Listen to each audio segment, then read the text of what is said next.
Okay, in regard to the offshore side of things, yeah, there is definitely end of use or applications for those wells offshore.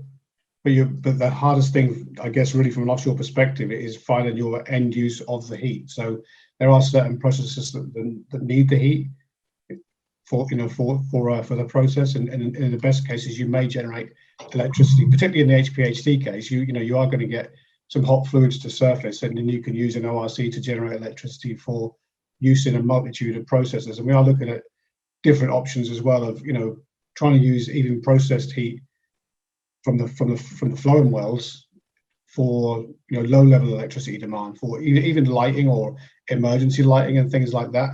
But like I said, obviously the takeoff's not quite the same unless you've got a really prolific well that you can generate a significant amount of electricity that you may export around a field, for example.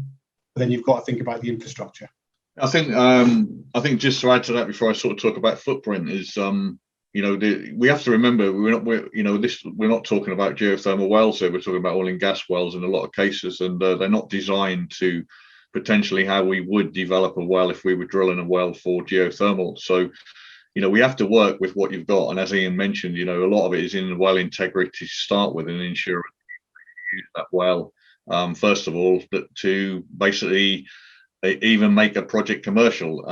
So if a well's only got a few years of life left in it, there's no point in spending a load of money on developing it. But if it's got, if it's a quite a fresh well, like we've seen a lot in the US, where these are shale gas wells that might be, 10 years old and maybe still have a 20, 30-year life in them, they are great candidates for repurposing. And when the well pads that these guys have in the US have, a lot of them have got 10, 15, 20 plus or even more wells on, and you only have to get a few kilowatts out of each well, before you're in the megawatts of actually being able to produce a site. So it's it's really about each case. Each well is needs to be looked at independently. Each site needs to be looked at independently, and more importantly, each location needs to be looked at of who's going to buy that energy. Where are we going to put that energy, and what can it be used for? And I think that's the thing we also forget a lot of the time in respect of this process.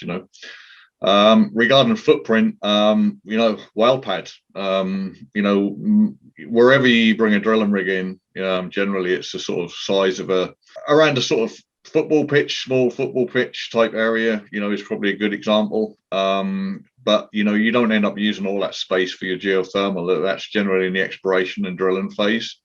Once that's done, after a few months of development of your well pads and your site, when you actually fit in the infrastructure, a lot of the stuff we're looking at is no bigger than, for a few megawatts, 5-6 megawatts is no bigger than a double garage on a property. So it's like, it's quite a small footprint.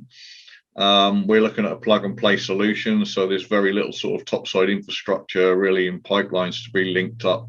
So we're getting away from the sort of conventional, large scale, systems with fans and all that type of thing into more of a modular type package solution, which can be delivered plug and play, and ideally moved to somewhere else once it's ended its life and refurbished and moved again. So we have to remember that these well sites, they might be 20 years worth of use, 30 years worth of use, but also we have to think about the circular economy and the reuse side moving forward. So we want to build something and put something there which is going to be repurposed and reused later on again, and continually in its cycle be refurbished or re-upgraded, etc.